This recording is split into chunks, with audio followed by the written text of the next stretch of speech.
তো এইখানে দেখতে পাচ্ছেন আমার ফোনের ল্যাঙ্গুয়েজ কিন্তু চেঞ্জ হয়ে গেছে।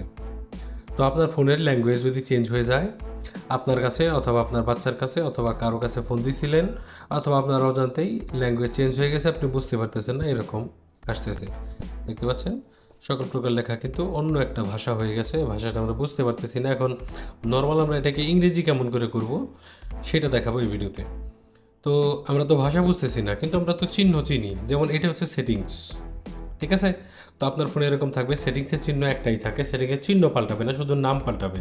তার মানে এইটাই সেটিংস। তো সেটিংসের ভিতরে গেলাম। সেটিংসের ভিতরে যাওয়ার পরে আমরা নিচের দিকে আসবো। নিচের দিকে আসার পর এখানে 3টা ডট, গোল ঘর দেওয়া সাদা এবং সাইডে অ্যাশ কালার, এটাকে বলে অ্যাডিশনাল সেটিং। আপনি এই চিহ্নটা মনে রাখবেন।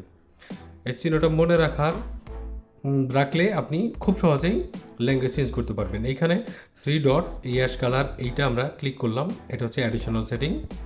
এটার মধ্যে ক্লিক করার পরে দ্বিতীয় যে অপশনটা, এটা হচ্ছে আমাদের ল্যাঙ্গুয়েজ, ঠিক আছে? দ্বিতীয় অপশনটার মধ্যে ক্লিক করার পরে প্রথম যে অপশনটা এই যেটা, এটা হচ্ছে ল্যাঙ্গুয়েজ। তো এটার মধ্যে আমরা ক্লিক করলাম। এটার মধ্যে ক্লিক করার পরে শুধুমাত্র স্টেপগুলো মনে রাখবেন, ঠিক আছে? তা না হলে চেঞ্জ করতে পারবেন। এখানে আমরা ইংলিশ করবো, ইউনাইটেড স্টেটস।